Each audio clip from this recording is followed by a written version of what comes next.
Bonjour à tous et bienvenue dans Déclic, le podcast qui tente de décrypter Google Ads et plus généralement l'univers du SIA. Je suis Jérémy Lacoste, consultant SIA depuis plusieurs années et j'aurai le plaisir d'aborder une fois par semaine une problématique search.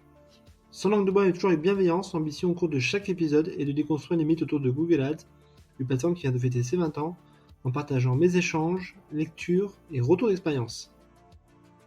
Pour ce 42e épisode, revenons à l'essence même de la discipline, le mot-clé. Depuis le virage smart bidding et automatisation pris par Google Ads, on a parfois tendance à oublier que la sémantique reste finalement centrale. Il y a 10 ans, c'était peut-être 80% du travail des consultants SIA qui passaient un temps fou dans la définition de leur matrice mots-clés. Alors qu'aujourd'hui, Google met tout en place pour diminuer le temps passé dessus, mais surtout, limiter les leviers d'action mis à notre disposition. Je peux d'ailleurs en citer quelques-uns qui ont disparu, comme la fin du Broad Match Modify, le déploiement à grande échelle du ciblage large, la disparition de la vue exhaustive sur les termes de recherche, l'intégration du misspelling et des pluriels dans les termes exacts, la suppression de la définition des mots-clés pour certaines campagnes comme Performance Max, DSA ou encore les campagnes d'affiliation, etc.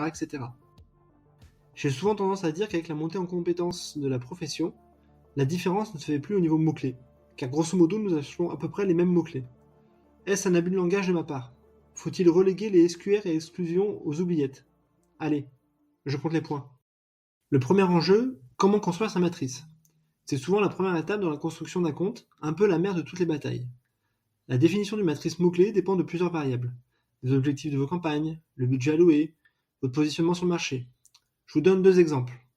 Si vous avez un petit budget avec un objectif de faire du lead et être plutôt un challenger, il sera plus intéressant de vous concentrer sur quelques mots-clés très pertinents, de préférence de longue traîne.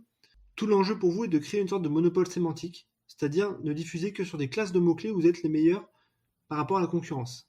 Exemple, si vous êtes bon sur la livraison de courses la nuit, ce sera un bon mot-clé à choisir plutôt que livraison de courses.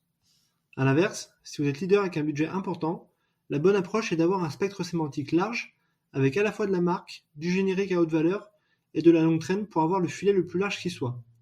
Tout l'enjeu ensuite sera d'identifier les mots-clés non pertinents et de faire de l'exclusion pour diffuser ensuite sur un spectre sémantique le plus héroïste qui soit. La deuxième problématique concerne les outils. Pour construire votre matrice mots-clés, vous avez à votre disposition 5 outils, principalement gratuits à utiliser. Le premier, c'est naturellement votre connaissance du marché ou celle de vos collègues ou de l'annonceur que vous accompagnez. Cela permet de poser les premiers jalons d'une stratégie mots-clés. Le deuxième, c'est la Search Console qui est déployée sur votre site. Il vous donne les mots-clés et le volume d'impressions associés qui ont généré des volumes sur vos pages. Si vous utilisez Google Analytics, en synchronisant la Search Console, vous pourrez même connaître les mots-clés SEO qui ont généré des conversions et donc mécaniquement les reprendre dans votre stratégie SIA. Le troisième est l'outil mis à disposition par Google. Très précieux car non seulement il va vous donner les volumes de requêtes, tendances, CPC moyen, niveau de concurrence pour un mot-clé donné, mais également va vous générer une liste de mots-clés connexes. A l'inverse, vous pouvez aussi intégrer une URL en particulier afin que l'outil en dégage une liste de mots-clés pertinents. Le quatrième outil est à chercher du côté du SEO. J'utilise pour ma part souvent SEMrush, qui, s'ils ne sont pas très précis sur la partie volumétrie de requêtes, est plutôt un bon appui pour identifier des mots-clés pertinents et surtout cartographier le spectre sémantique sur lequel se positionnent vos concurrents. À vous ensuite de décider si cela est pertinent ou non d'y aller. Et enfin, le cinquième outil que je teste actuellement comme l'ensemble de la communauté LinkedIn, ChatGPT, qui commence à générer des listes ultra intéressantes pour augmenter notamment la longue traîne. La troisième problématique concerne le paramétrage. La définition des mots-clés à acheter n'est qu'une partie du travail. Il faut ensuite s'interroger sur le setup à déployer. 4 points à mon sens. Le premier est le type de correspondance. J'aurais tendance à privilégier sur un compte vierge un ciblage exact à expression et ensuite tester la bascule vers exact et large pour augmenter le spectre de diffusion tout en ayant de bons CPL. Le deuxième concerne la liste d'exclusion via la bibliothèque partagée. Dès le lancement de vos campagnes, vous pouvez d'ores et déjà exclure des listes toutes faites contenant des mots-clés autour du recrutement, de la résiliation, de l'activité ou de la marque. Le troisième paramétrage concerne les actions automatiques. J'active de mon côté la suppression automatique des mots-clés en conflit, mais laisse les mots-clés redondants dont je préfère assurer un traitement manuel. Et enfin, le quatrième paramétrage concerne la structuration par groupe. Le découpage de mes mots-clés par groupe ne répond qu'à une seule règle, cela doit me permettre de personnaliser mon annonce. Si les arguments commerciaux sont les mêmes, alors il n'y a qu'un groupe. Pour la quatrième problématique, comment faire vivre ces mots-clés ? Une fois que la matrice est live, que faire ? Faut-il la laisser vivre sa vie en se disant que l'algorithme Google prendra forcément les bonnes décisions, ou au contraire la monitorer ? Je suis plutôt partisan de la deuxième école avec une série d'actions à mettre en place. Premièrement, il faut industrialiser la mise en exclusion des termes de recherche. À chaque fois que je lance une nouvelle matrice, je fais un check tous les 2 jours pour identifier toutes les requêtes non pertinentes et les exclure. Au bout de quelques semaines, cela porte ses fruits puisque vous n'avez quasiment plus de déchets. Deuxièmement, les SQR qui sont nécessaires pour densifier le spectre sémantique sur lequel vous vous positionnez. En fonction de votre calendrier commercial, vos offres ou dynamiques de marché, les requêtes d'il y a 1 an peuvent ne plus être totalement pertinentes. Il convient donc de faire un minima tous les 3 mois des SQR. Troisièmement, tester des territoires sémantiques inconnus. Cela peut être l'achat de votre marque ou celle de votre concurrent si vous ne le faites pas déjà.